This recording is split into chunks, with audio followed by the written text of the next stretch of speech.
We are going. Both hit the red dot. We hit the red dot. We're on. Good morning. We were here last week on the Inglorious Pastords, But we weren't. But you don't know that because Bruce inadvertently, I did have Omicron, by the way, so I was a little out of it.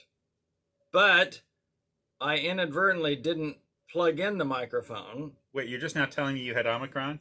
Yeah. I'm sitting here next to you. I told you that last week. Remember I said I've been exposed? You said you'd been exposed. Yeah. And you did not tell me you had Omicron. No, I think I said I was feeling puny, though. Isn't that a fun word, puny? You realize my wife is watching this. But that's weeks ago now. That's only a 5-day thing. If you've been vaccinated, you only have to quarantine 5 days, which I did. Yes. Canceled all my appointments. So you got tested. You know you had Omicron? No, I don't have it. Nope. I didn't do any testing. And so I did a self-quarantine, and so we're good now. It was probably just normal fatigue after the busy season that I've been through. We are not offering any medical advice or counsel about how to handle We're not saying that the value of our conversation is better than the value of any other conversation that you might be experiencing on other podcasts. Which might be called Inglorious Pastords, because we've learned there's at least one other one. Well, there's like 3 of them. There's 3 of them. They all spell it differently. Ours is probably the most glorious. Well, it's the most inglorious. That's which is what you're going for with the Inglorious Pastords moniker. So we were going to still have the podcast, though, because Roger had it captured on Audacity last week. Yes, so I had the audio version, so I was going to get it on our audio platform. And I was going to put the live video stream that you could listen to the podcast at the same time and try to sync, because the video I have, we just don't have audio, and then something happened to Roger. Speaking of sync, well, you know how Microsoft sometimes just decides, you know what, it's time to update your computer. And whether you like it or not, we're going to upgrade it. And whatever you've got going in your Audacity software may or may not be saved. Good luck. So, well, last week didn't ever occur. Yeah. So it was such a great podcast. I cannot remember what I talked about, but I talked for 40 minutes and Roger talked for approximately 7. I think it was something like that. So I was on a roll, and I am you not. You just can't stop it. I am not on a roll today. Oh, I think I was talking about repurposing and was that was your word for the, that's your word for the year. So there was that blog is going out at 10 o'clock this morning. I've learned how to automate these things. I wrote it yesterday. Oh, okay. A repurposed blog. I think I got something or a cue or a warning it was coming or something. A warning? I think so. Bruce is sending you something. You can go ahead and direct it to spam now, or you can wait until later. Hey, listen, I've got a story which might lead into a public service announcement. Now, we're not giving any kind of counsel about COVID. Right. Right, because we're not doctors. Qualified to do that. You have to do this. We're no doctors. I'm no doctor. What seems to be. Seems like everything that's on my inside wants to be on my outside. So here I want to, just give, and this, I want to, how Roger can help our listeners learn something about poison ivy that they may not know. Well, Roger, you're such a giver. Yes. And it turns out you Look can at that. give poison ivy. We're just really not loud today, are we? Wow. Well, it's just don't focus on that. I'm not. So talk about poison ivy, because I'm highly allergic to it. Well, so we could talk about myths that Roger has learned. So 2.5 weeks ago, it's a Saturday, balmy, it's warm, and I'm outside, it's okay, this is a day to get things done, working in this shed, whatever. It's like January. Right. So then I'm thinking, oh my goodness, this is the perfect time, because behind our shed, we've had this poison ivy. And it's annoying, and it's just like, how do I get rid of that? And so I thought, this is the perfect time. There's brown, dead vines. They're not leafy. They're not green. Knock it out in the winter. I'm not going to have to deal with this. And there's going to be no after effect. Right. So it's like, this is the perfect time. So I, pull that stuff out and get it, and I, stuff it in a trash can. And on Sunday, I began to learn some new things about poison ivy. Dormant poison ivy. Well, it turns out it's never dead. In fact, I started looking this up, so I want people to know Good. that no, it still has this whatever oil. Urezrol. Oh, I know this only because I get it every year on at least one of my walls of Jericho trips, no matter how careful I am, because it's all over the place around water sources. So I discovered, yes, so I just simply assumed, okay, dead, no leaves, no green, no 3 leaf, nothing. This is just old vine. In fact, I'm looking at it, I'm not sure it's poison ivy. I'm just clearing the vines out. If someone's poison ivy, this is the time to do it. I'm clearing it out. And oh my gosh. And apparently you were rubbing it all over your calves. Well, and I'm always wearing shorts. Yep. Which another bad plan when you're clearing out poison ivy. Another do not do. It's one of those never do this naked things. Well, thank God I wasn't full out nudist. Because... No, I just saw a Facebook post. Someone said, hey, make a running list of things not to do naked. And one person put, never go to a gender reveal party. It's not about you. I thought that was great. Random. So, yes. Well, okay. And I mean, my legs were just covered with, the worst. I mean, it was just. Were you using gloves? Did you get it all over your hands too, or did your hands? I had a little on my hands. I was not using gloves. Okay. Actually, very little. Ultimately, on my hands, the legs. But I mean, you talk about even to last night. Sleeping at night, challenging. I mean, it's gotten much better. At one point, it was so bad on one of my legs, I almost went to the emergency room because I was wondering if it was just infected. Yeah. It just looked so bad, but... I should have told you this 2 weeks ago. You can spend $35 and buy this stuff. It's a scrub, and it scrubs the urezrol oil off your skin, and so it stops reacting. Well... So in a matter of days, I can be done with poison ivy. Well, there's a couple of things, because I've been doing a lot of reading now. Okay. Again, I'm no doctor, but when we talk about myths, I thought maybe some of this bleeds into life, but yeah. So one myth is it's poison ivy's dead, can't be dead. It's not, it's okay. But even you're challenging the myth that you can't do anything.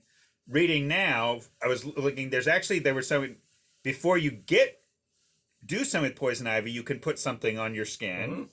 You know about that too? I don't. Okay. There must be some sort of coating that keeps some the oil kind of from attaching to your skin. And the other thing that I read was if you can clean that oil off within 30 minutes, mm-hmm. you're highly unlikely to have a reaction. You can use warm soapy water. I actually carry now a bottle of rubbing alcohol on all my walls of Jericho trips. I don't take that on any other trip. But what happens is once we go out the walls and back and we do the swimming thing, when I get back to my tent, which is in that 30-minute zone, I will literally take an alcohol bath just in case. Because that takes all of that, gets all that oil off your skin before it bonds to it. Because literally urezrol is bonding to your skin and then creating the allergic reaction. Right. What's crazy is not everyone is allergic to poison ivy. It's actually an allergy. Yes, I read about maybe 25% people don't. No, maybe 15. I think it's 15. So I'm wondering, how do you get that? I want that. Well, here's the other thing that I read. Again, myth. Myth is, okay, you get it and you build up some immunity. What I read is it's just the opposite. It gets worse. It gets worse. Your body has a worse Once you have, which would fit this was easily the worst. That's interesting. Episode I've had with poison ivy. And what I read, if I read it correctly, was, no, you don't build up immunity where, you get used to it, as with other kinds of illnesses or it actually It eventually sounded reaches like the point where it can kill you. and That's your emergency room thoughts. but the thought that I could have within 30 minutes, Yeah. had I not overestimated my ability, my knowledge of poison ivy. Last myth, okay? You can't spread it to others. Well, yes and no. What you can do, my wife discovered, is if the oil is on you, the oil and you rub her arm, and you're laying in the same bed, or you're, whatever. It's just okay. So now, once I get it on my skin, it's not like you're going to get it off of. But while I still have that oil on me, I can pass the oil on to another person. on if it's on my skin. Wow. And you. I don't think I've ever given it to someone else. That's a whole new level. So it was just like a couple of days. It was funny because I wasn't saying anything to Joy. I wasn't making a big deal. Right. And at one point, but she came in like on Monday, 2 days later. And I just need to ask her, do you have any poison ivy? Well, hon, yes, I do. And she actually said, well, I'm glad. Because she was afraid she might have some other kind of thing, or right. some kind of rash or shingles or some other, and it was like, no, you probably have, yeah, because she had not been back there, she had not been doing anything. No, she got it from your legs. The oil that was on my legs, yeah. So I didn't even know that. That's I hope we're helping people out, but I have had moments of thinking about life lessons from poison ivy. Well, and it might be a good time to talk about myths that we tend to believe or hang on to that simply aren't true, that may not be serving us well. In other words, a myth that poison ivy goes dormant or dead and it's not going to have oil on it, well, that's not going to serve a person well. They're going to be out there ripping it out of the yard. But there is another thing, don't burn poison ivy, because you can suck that into your lungs, and which I've done before. And I had read that, and here's the thing. So one of my or what I would say is, I've thought about this, is I overestimated what I knew. Yeah. Which is just something we have to watch all the time. I just realized I have this enormous confidence in conclusions in your I knowledge have. Base. Right. So think about this, Bruce. I'm getting ready to go clear out this poison. I have this plan. I have this idea. It'll take me 30 seconds to go online and actually look up, is poison ivy dead? I didn't even... Roger. In other words, I made an assumption, and I had this total confidence that, I mean, I just couldn't see myself being wrong. It's just, but I've seen this so many times. I mean, it's here, the major cost was to me, although then there ended up being a cost. My mistake cost my wife as well. So thankfully her case was not nearly as bad as mine, but how often it's just... And some things are not that hard to expand our knowledge base because of Yes. Google. So since no one heard the podcast last week, I want to tell about the story about the thing that I learned about putting windows in. Okay. Because I put in a bank of 3 windows at our house. I had to take out brick on the outside, rebuild the entire frame on the inside, redo all the electrical. Time out. I mean, a few years back, none of us, we all got nervous anytime Bruce would pick up a hammer. Oh, yeah. You should see what he did to his thumb once. But now he's amazing. I'm a thing. He's a remodeler. Don't say that. No, that's a myth.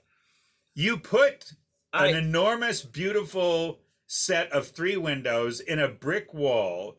Now, it took you a month, and you did some really funny things. Tell us about what you learned from putting a window in. A couple of things I learned. Number one, when you cut out brick, you can use a sledgehammer at the middle of the brick, because you're using an angle grinder to make the cut. Okay. You're cutting along mortar lines. All right. But at some point on the down lines, you've got to cut through the brick. But you're only get through that much of it. You're not going to get through the whole brick. So you use an angle grinder. So you're making a kind of... So you make your big rectangular cut, and then you use a sledgehammer in the center to bang out pieces. But on the edges, where it's still attached to the other brick, you have to use a smaller hammer and be much more careful. Because if you use the sledgehammer there, I took out like a big 3 or 4 brick section. Just that was not a part of the cut line. Wait, you also had to do some masonry? Well, it wasn't masonry. I used Gorilla Glue, and it worked. Because it says it works on masonry stucco. I'm like, we'll see. So I literally glued this giant brick thing back in. This cannot. And Roger braced it with boards. This may be a future podcast where we. The next day, solid as a rock. And then they have this stuff you can buy that you put in your little. We are not advising. You can put anything. your caulk gun called mortar filler, and you just fill in the mortar holes. And then I just repainted it with paint that we had from when we painted the brick years ago. So that was one thing I learned. You have to be careful taking out the brick that you don't knock off a lot of other bricks. Second thing I learned is, and again, there was like 3 major things, and Marlena comforted me by saying, well, Bruce, you learn by experience. But I should have learned by Googling. That would have been better. So I'm putting the windows in. They go in really well. I'm getting better about plumb and square and angle. I'm super impressed. It's not only this way, but you got to get the window in this way correctly. Right. It's level so many different ways, sure. and square, and nothing in my 1977 house is square. So I'm actually creating square out of something that doesn't exist currently. Which adds some different wrinkles. It does. But I get those windows in, I put them in, they look so good. I'm taking pictures, Marlena like, that's amazing. So I go ahead and do the drywall, and I'm looking at the drywall, and I'm like, well, I know this side normally goes out, but there's a beveled edge on the brown side, and I know I'm going to need that beveled edge because when I fill in with mud, I need, and so I put the drywall on backwards, which would take a split second to go on. How do you put drywall on? It's just the first thing I read was never have the brown side out. I'm like, problem. So, but I'm thinking I might be able to get away with this. Okay. But then I'm looking at the windows for trimming them. And the window on the inside is basically flush with the wall. And the window on the outside is 9 inches away from the brick. I'm like, I'm going to have to like build some kind of monster. And I'm like, I think I may have done something wrong. Quick look on Google. Yeah, you put exterior windows on from the exterior. Because if you don't, that 3.5 inch 2x4, you're gonna be 3.5 inches too much into your kitchen and 3.5 inches too far away from your brick wall. So the following morning, I had to, by the way, I couldn't do it that night, even though I realized that it was a mistake. I was like, I don't have the energy. No. I would just be too frustrated. No, that was one of your better calls. I got up the next morning. I very calmly explained to Marlena what I was going to have to do. This is all going to have to come out. All the drywall, all the windows. So don't ask me any questions. Trust me. She just said later, I was so proud of you because normally you'd have been like really angry and cussing up a storm and just been blah, blah, blah. I'm like, nope. So I calmly in 4 hours. And that's the other thing about screwing drywall in. It's very important not to nail it because it comes off a whole lot easier when you're just unscrewing screws. And Marlene had a great idea. She said, can't you just flip it? And I'm like, well, the little holes for the sockets are going to be in the wrong places. She goes, yeah, but you can fill that in. You've done that plenty of times at our house. And I'm like, it's true. I have done a lot of drywall repair. And it was a great idea. I would have just gotten more sheetrock because it's cheap, and I'm not going to mess with all that filling in and. But I did flip it. Well, what was easier was doing some of those the cuts, not having to redo the cuts, even on a large piece of dry. It was nice. So I only had to make one new drywall thing, and then filled in the. Anyway, all that to say, we don't know what we don't know. But we have all sorts of assumptions about what we know. Right. In other words, I'm this person. This is just who I am. I'm like, I'll figure it out. Which is okay, but you can add hours and hours and hours to your workload and frustration level where just a quick fact check might be helpful. Right. Fact, the brown side of the drywall never faces the room. Right. Okay? Right. Fact check. An exterior window is put in from the exterior. Thus, the term exterior window. Not that there's ever an interior window. I don't know how many. I mean, I know in office spaces you get that every now and then. But all that to say, that whole process could have been much simpler had I done just a teeny bit of research. But I run in there thinking my knowledge base is good and I'll figure it out. The other funny thing is when I was first hanging the windows from the outside, I got it in there plumb square and I got the screw in and I reached around to make sure it would open and close fine. And I'm like, where's the handle? I had it in there upside down, literally. So you could open the top and let air in through the top, but you can never, anyway. So then I had to flip it again. So it was a comedy of errors. So you put it in backwards first. The, Well, you did the sheetrock backwards. You had the window upside down. You had but it came out great at the end of all. 1 month later. It was only an 8-day project. Now, here's the other funny thing. We also overestimate our ability to do things in a certain amount of time. I thought this was going to be a 3-day project. I'm like, 3 windows, 3 days, that's a lot of time. Well, it took 1 whole day just to get the brick out without making the entire house collapse on itself. Oh yeah, no, there's something where you're talking here that this tension we live in that's very, very important of a healthy skepticism about my knowledge.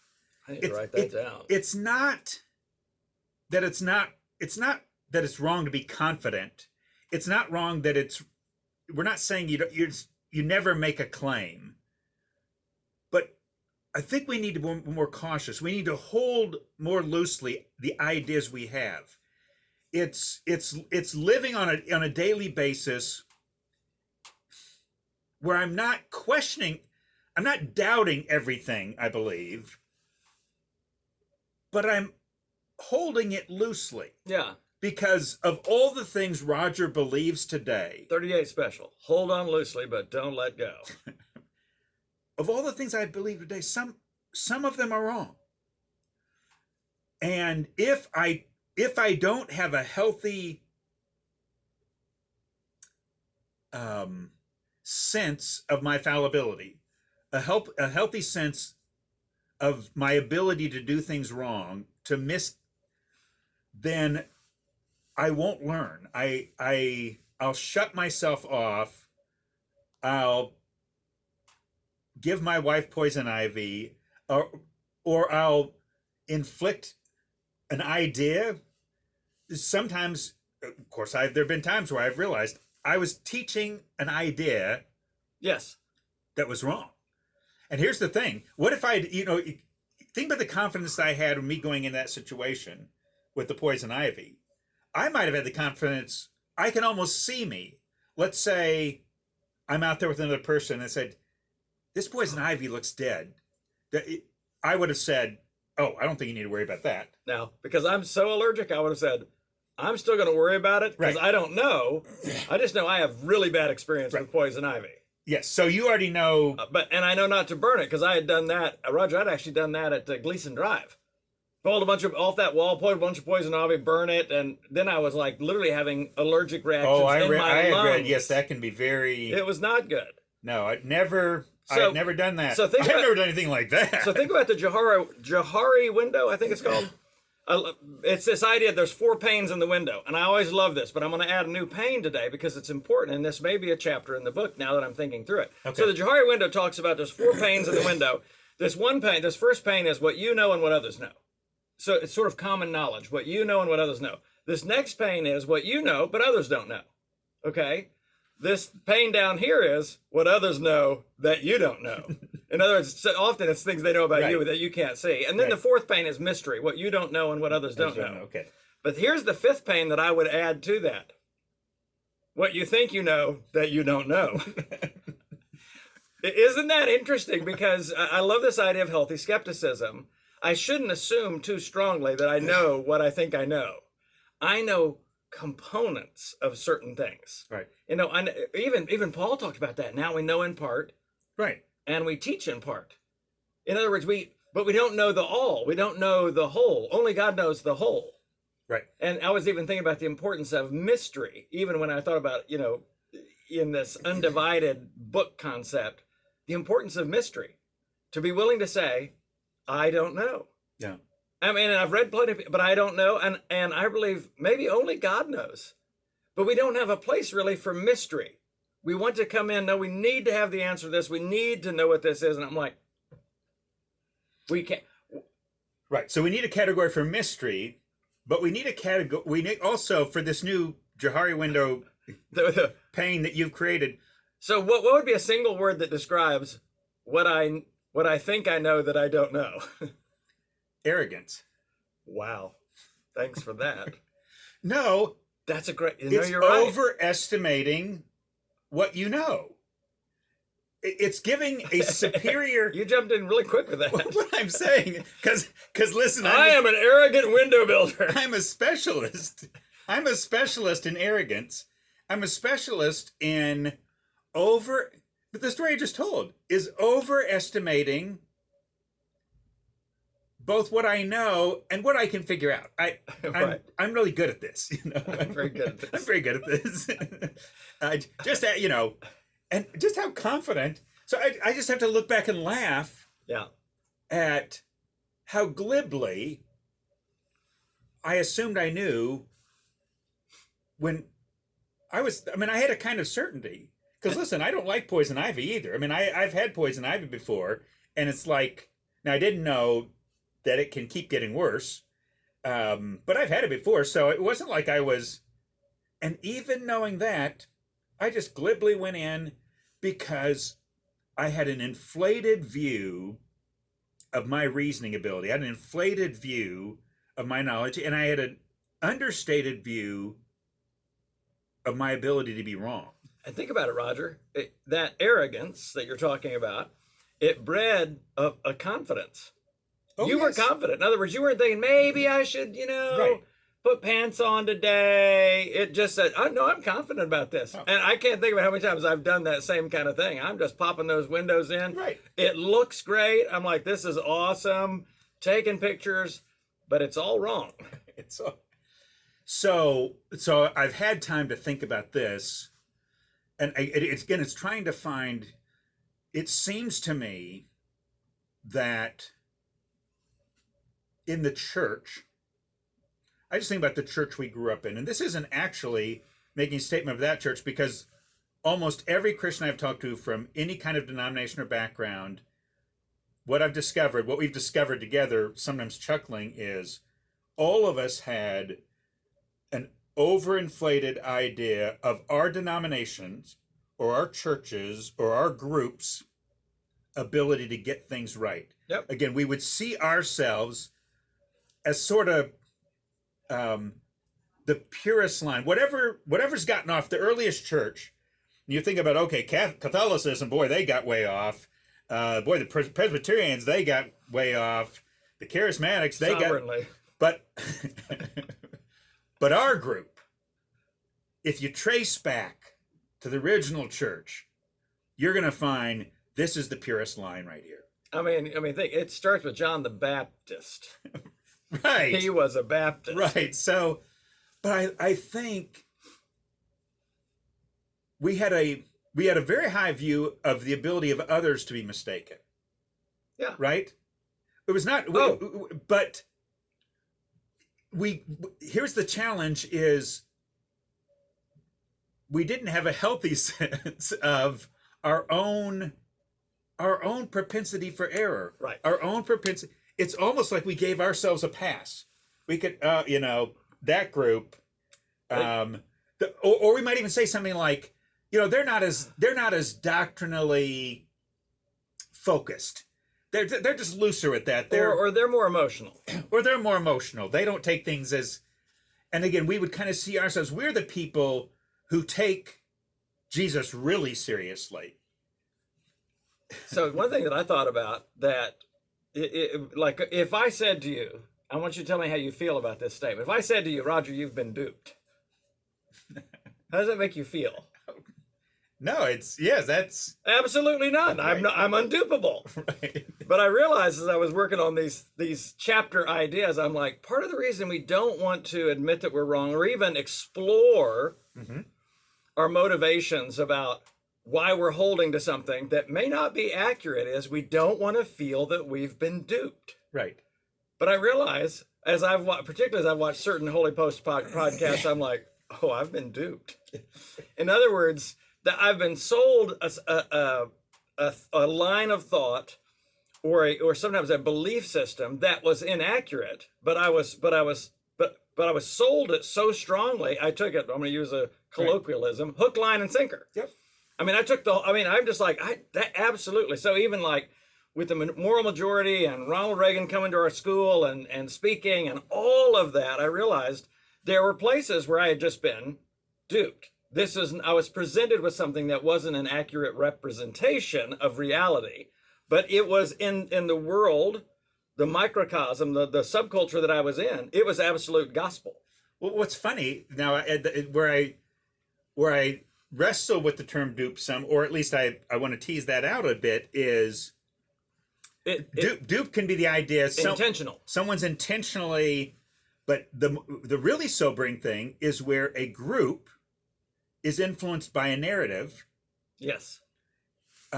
Whether, however you trace back to whoever began it, but they're just ideas, a group, a denomination, a narrative, so that the people who have passed it on to us have had it passed on to them. Again, not even necessarily that there was this sinister thing that happened, but where we tend to believe stories that put our group in the best light. We tend to believe stories that show us as right and not wrong. And so we get caught up in a narrative. We get caught up, and it's just in the air around us, and we just absorb it. We just take it on without a healthy sense. I think when I look back, let's say, to any point in my life, whether it's 2 years ago or that time, Ronald Reagan comes to our school, and hurrah, and all and feeling like, the top of the world and how important and so on.